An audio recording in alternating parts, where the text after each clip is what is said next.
মসজিদটা আল্লাহর কুদরতি গাইবী মসজিদ, যিনি ফরিদা করছে। এই মসজিদটা মানুষের দ্বারা হয় নাই। সবুজে ঘেরা সমতল ভূমির মাঝখানে রহস্যময় এক মসজিদ। স্থানীয়দের দাবি, মানুষ নয়, কোনো এক অলৌকিক শক্তি তৈরি করেছে এই দালান। প্রায় 350 বছরের পুরনো একটি মসজিদ। এই উদ্দেশ্যেই আসা, একটা প্রাচীন নিদর্শনের সারথি হওয়া। বরগুনা শহর থেকে প্রায় 43 কিলোমিটার দূরে বেতাগী উপজেলার বিবিচিনি গ্রামে অবস্থিত বিবিচিনি শাহী মসজিদ নির্মিত হয় মুঘল আমলে। ইতিহাস থেকে জানা যায় 1600 শতকের মাঝামাঝি সময়ে পারস্য থেকে ধর্ম প্রচারের উদ্দেশ্যে দিল্লিতে আগমন করেন শাহ নিয়ামত উল্লাহ নামের এক সাধক। তিনি বরগুনার বেতাগীর এই এলাকায় আসেন এবং তার কন্যা চিনি বিবির নামানুসারে গ্রামের নাম রাখেন বিবিচিনি। 400-500 বছর আগে যে এত সুন্দর মসজিদ তৈরি হয়েছে, যেটা নিয়ে মানুষের মধ্যে একটা ধারণা রয়েছে, যেটা একটা অলৌকিক বা সৃষ্টিকর্তার একটা রহস্য এখানে রয়েছে। প্রায় 40 ফুট উঁচু টিলার ওপর তিনি নির্মাণ করেন এক গম্বুজ বিশিষ্ট এই মসজিদ। বর্গাকার মসজিদটির উচ্চতা প্রায় 25 ফুট, দৈর্ঘ্য প্রস্থ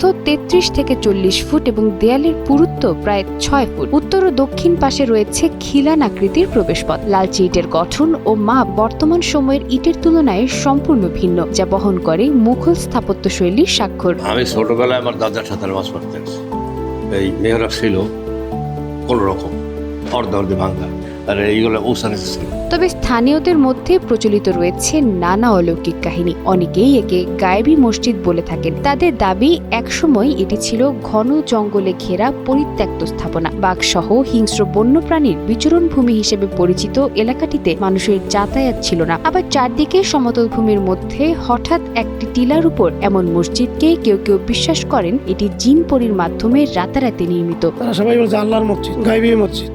তো এখানে এটা শোনার পরে আমি বেড়াইতে এখানে আসলে সবসময় আমি একটু নামাজ পড়তে এখানে আসি। মসজিদের পেছনে রয়েছে প্রায় 15 থেকে 16 ফুট দীর্ঘ একটি কবর, যা নিয়ে রয়েছে নানা জল্পনা। সংস্কার কাজের সময় প্রায় 5.5 ফুট লম্বা একটি পায়ের হাড় পাওয়ার কথাও শোনা যায়, যদিও এর সুনির্দিষ্ট কোনো ব্যাখ্যা পাওয়া যায়নি। অনেকেই মনে করেন এটি হযরত শাহ নিয়ামত উল্লাহ রাদিয়াল্লাহু তাআলা আনহু এর কন্যা চিনি বিবির কবর। মানুষ এইটার নাম দিয়েছে জিনের মসজিদ, পরীর মসজিদ, গাইবী মসজিদ। তবে এই মসজিদ শাহ নিয়ামতুল্লাহ করছেন, এইটাই আসলে সঠিক। 2092 সালে এক অবসরপ্রাপ্ত সেনা কর্মকর্তার মাধ্যমে বিষয়টি প্রত্নতত্ত্ব অধিদপ্তরের নজরে আসে। এরপর শুরু হয় সংস্কার কাজ এবং আনুষ্ঠানিকভাবে চালু হয় 5 ওয়াক্ত নামাজ। তখন থেকেই ধর্মপ্রাণ মুসল্লি ও দর্শনার্থীদের আগমন বাড়তে থাকে। তবে স্থানীয়দের অভিযোগ, সরকারি পৃষ্ঠপোষকতার অভাবে মসজিদের প্রয়োজনীয় রক্ষণাবেক্ষণ হচ্ছে না, ফলে দিনে দিনে সৌন্দর্য হারাচ্ছে বিবিচিনি শাহী মসজিদ।